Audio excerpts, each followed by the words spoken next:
सोचिए कि आपकी अमेरिका में नौकरी लग जाए, लाखों करोड़ों का पैकेज हो, आलीशान आरामदायक जिंदगी आपका इंतजार कर रही हो। ऐसे में क्या आप ये ऑफर ठुकरा पाएंगे?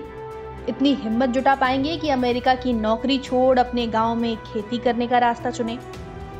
अब मेरा और आपका तो पता नहीं, लेकिन रामगढ़ के राजीव रंजन पोद्दार ने ये हिम्मत जरूर दिखाई है। प्रधानमंत्री नरेंद्र मोदी की आत्मनिर्भर भारत बनने की मंशा को चरितार्थ करने की कोशिश में जुटे राजीव ने अमेरिका की नौकरी छोड़ रामगढ़ में ही ऑर्गेनिक फार्मिंग करने की ठानी। फार्मिंग के जरिए आज न केवल किसानों की आय दुगनी हो रही है, बल्कि ऑर्गेनिक विधि से उपजाई गई सब्जियों की डिमांड भी यहाँ के बाजारों में धूम मचा रही है। मेरा नाम राजीव है और मैं एक सॉफ्टवेयर इंजीनियर हूँ। पॉलिसी बाजार में जॉब कर रहा था मैं एज ए सीनियर मैनेजर। उससे पहले मैं यूएस में था एक एमएनसी के थ्रू। देखा कि ऑर्गेनिक फार्मिंग ऐसी चीज़ है जहाँ लोगों को एक अच्छा खाने को चीज़ मिल सकता है और साथ ही साथ ये आज के टाइम पे एक बहुत अच्छा सस्टेनेबल बिजनेस भी है।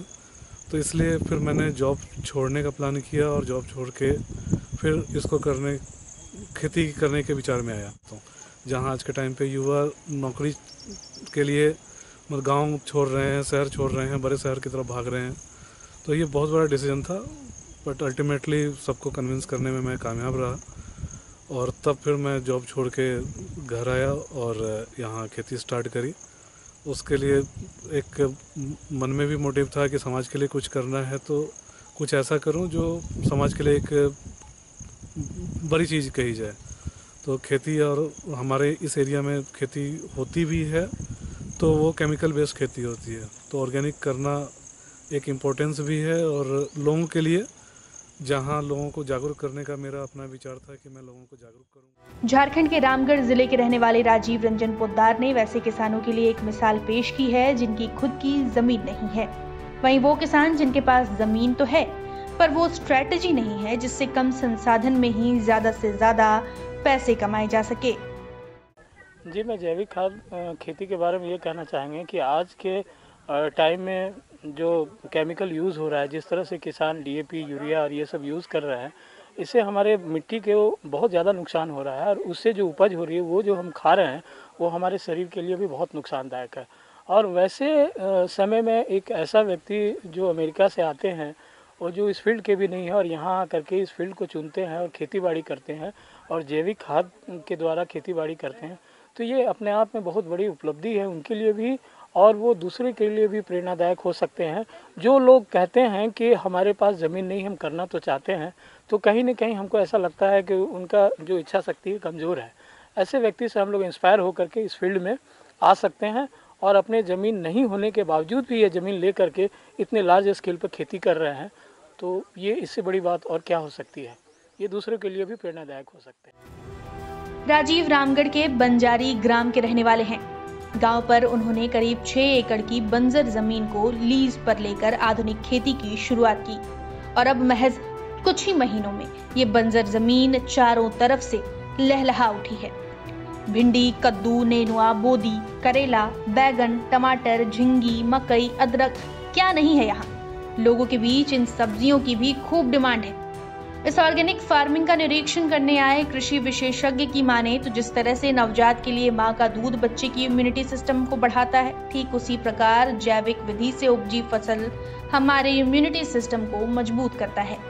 इसके इस्तेमाल से हमारे ऑर्गन पर किसी तरह का कोई बुरा प्रभाव नहीं पड़ता और हम स्वस्थ रह सकते हैं। यहाँ सबसे बड़ी बात है कि इन फसलों में जैविक विधि से तैयार की गई कीटनाशक दवा का इस्तेमाल होता है जो पूरी तरह से प्राकृतिक है। ऑर्गेनिक खेती जो है थोड़ा कस्टमर को महंगा जरूर बुझाता है, लेकिन स्वास्थ्य के दृष्टि से वो ज़्यादा बेटर है। तो अगर मेरा स्वास्थ्य बचता है और 10 रुपया अगर महंगाई पड़ता है तो हम सल्फेट के अपेक्षा जो है ऑर्गेनिक खेती वाला फसल खरीदना ज़्यादा पसंद करेंगे। अभी फ़िलहाल में एक रिसर्च भी आया है अमेरिका का, जिसमें बोला कि भारत में दवा का छिड़काव और केमिकल का छिड़काव, फर्टिलाइज़र का इतना उपयोग किया जा रहा है जिसके चलते भारत में कैंसर का बीमारी की संख्या बढ़ रहा है। वहाँ से वो लोग बल्कि अपने आने वाले यात्रियों को गाइडलाइन जारी किया है अमेरिका कि भारत में जाए तो मतलब ऑर्गेनिक खेती जो किया जा रहा है उसी का एक सब्जी को लेना पसंद करें, ज़्यादा खाएं, न कि फर्टिलाइज़र वाला। तो हम लोग भी यही चाहेंगे कि 2 पैसा महंगा पड़ जाए, 10 पैसा महंगा पड़े, कोई हर्ज नहीं है, लेकिन लेना है जो बायो ऑर्गेनिक खेती हो रहा है उसी को लेकर खाएं, स्वास्थ्य के लिए अच्छा रहेगा, हम लोग भी सुरक्षित रहेंगे और इन लोग को भी उपज का अच्छा मिलेगा, तो इन लोग भी उत्साहित होकर और ज़्यादा ऑर्गेनिक खेती की ओर जाएंगे, सबका स्वास्थ्य ठीक रहेगा। राजीव पोद्दार की पत्नी अंजलि कहती हैं कि हमें अपने पति पर नाज है, जिन्होंने समाज की बेहतरी के लिए अमेरिका की अच्छी नौकरी छोड़कर आज यहाँ खेती करने का रास्ता चुना। इनकी जिद थी, इनका मतलब कि था कि कुछ समाज के लिए करना है और अच्छा करना है, जिसकी वजह से कुछ अच्छा हो लोगों के लिए। फिर हम जब रामगढ़ आए, हमारा यह घर है, सब हम साथ रहते हैं। जो रिज़ल्ट है देख करके बहुत गर्व होता है अपने हस्बैंड पे कि इन्होंने बहुत मेहनत की है और माँ पापा का सपोर्ट तो बहुत ज़्यादा रहा है, वो तो आदरणीय है हमारे लिए, उन्होंने बहुत ज़्यादा सपोर्ट किया। मतलब पापा आते हैं और देखते हैं, इतने धूप में बारिश में जो भी हो, तो बहुत उन्होंने मदद की। ऐसा नहीं लगता है अमेरिका से जॉब छोड़ के यहाँ पे आए, खेती कर रहे हैं, कैसा मतलब महसूस कर रहे हैं? नहीं, हमने वहाँ का लाइफस्टाइल भी देखा है, दिल्ली का लाइफस्टाइल भी देखा है, बट बहुत ज़्यादा डिफरेंस है। मैं यही बोलना चाहूँगी कि सिर्फ खुद के लिए नहीं जीना चाहिए और लाइफस्टाइल सिर्फ ऐसा नहीं कि कपड़े पहनने और पैसे कमाने से होता है। हेल्थ अच्छा रहना बहुत ज़रूरी है, हेल्दी रहना ज़रूरी है, क्योंकि हम लाइफस्टाइल अच्छा जी रहे हैं बट अंदर से बीमार हो रहे हैं तो वो बहुत ही बुरा है। तो इस वजह से ये इस ऑर्गेनिक खेती के द्वारा हम कुछ अच्छा कर पाए समाज के लिए, घर के लिए, अपनों के लिए, तो बहुत अच्छा रहा। जाहिर है ऑर्गेनिक खेती की तकनीक से एक पंथ दो कार्य वाली कहावत चरितार्थ होती है। एक तो लोगों की सेहत का ख्याल रखते हुए समाज सेवा, दूसरा अच्छी आमदनी। राजीव के हिल्स ग्रीन फार्म को देखने के बाद लोगों की यह अवधारणा जरूर बदलेगी कि खेती अनपढ़ लोगों के लिए ही नहीं बल्कि पढ़े लिखे लोगों के लिए भी है। रामगढ़ से राजेश वर्मा की रिपोर्ट, बिहार तक।